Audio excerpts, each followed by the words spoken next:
how to stay on track with your exercise this December. Hey team, and welcome to this week's episode of The Inspired Show, the show that's dedicated to helping you become the best version of yourself, physically as well as mentally. Before we delve into this week's episode, don't forget, if you've not hit the subscribe button yet, please subscribe to stay up to date with every single episode that we produce. And don't forget to smash the like button on this video and share it with somebody who may benefit from today's episode. Don't forget, all our social media handles are in the captions down below because we post content every single day on helping people become the best version of them. And don't forget, the link to our exclusive community is down below as well. So today we're going to be speaking about how to stay on track with your exercise during December. Now, December can be a very busy month for a lot of people, especially busy parents, sorting out the kids' presents, all the social events, the work parties, all the stress and overwhelm, ensuring that you're going to be ready for that big day. And when that stress and overwhelm takes a handle, it can be so easy to let our standards slip when it comes to exercising. That's why when it comes to December, it's very important we go in with the correct strategy.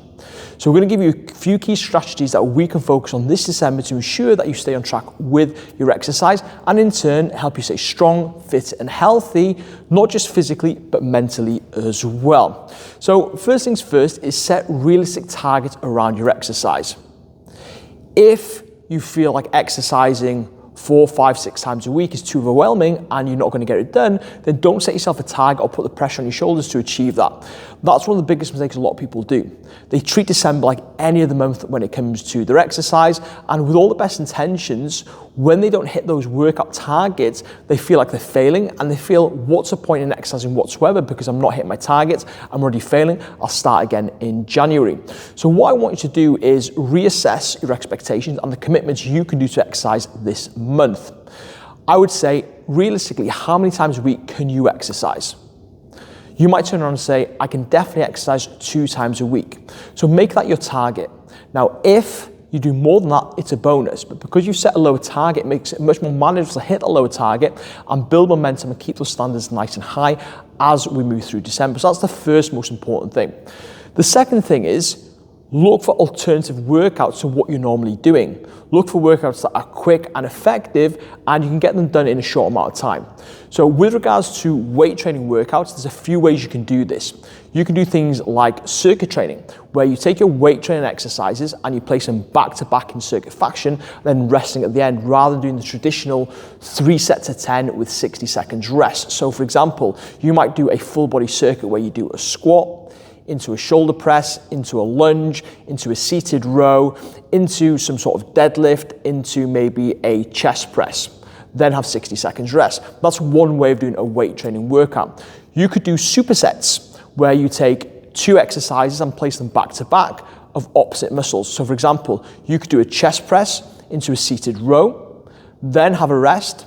So what you're doing is you're minimizing the amount of time that you have in the gym when it comes to your weight training workouts. When it comes to your cardiovascular workouts, again, you want to look at short, intensive workouts that cram the work into a small amount of time. And one of the best ways of doing this is HIIT workouts, where you work for a hard set of around 20, 30, up to maybe 60 seconds, followed by a rest period or recovery, and then repeat that a few times. Now, these HIIT workouts, you can get the benefit in anywhere between 15 to 20 minutes. You don't have to be spending hours in the gym with regards to that. And then thirdly, I want you to really think about why you're going to the gym or why you're working out to begin with. Because a lot of people forget this as we move into the busy month of December. A lot of people see it as a chore, but let's reconnect the exercise and the training to our why. Like, why did you start exercising in the first place? You probably started exercising in the first place because you were low on energy, you were low on confidence, you may be struggling mentally, and you wanted to keep up with the kids. You want to have the energy to go and do things that you enjoy. So reconnect the reason why you're exercising and why you're working out to your why. And remind yourself that even though it's a busy month, you still need to keep on top of your exercise and your movement because it allows you to have that energy. It allows you to have that mental escape and reduce that stress and anxiety. It allows you to stay on top of your game and be prepared for these busy, stressful months at our top standard, at our best self. And if you take these 3 tips into December, I guarantee you'll keep on top of your exercise, you'll feel better for it, and you won't be starting back up in January with all those aches and pains after having a good few weeks off. Now, hopefully you found today's episode helpful. If you did, smash a like on it. Don't forget, if you're not subscribed yet, hit the subscribe button. And don't forget, if you need help and support, check out our exclusive community. Link is down below in the bio.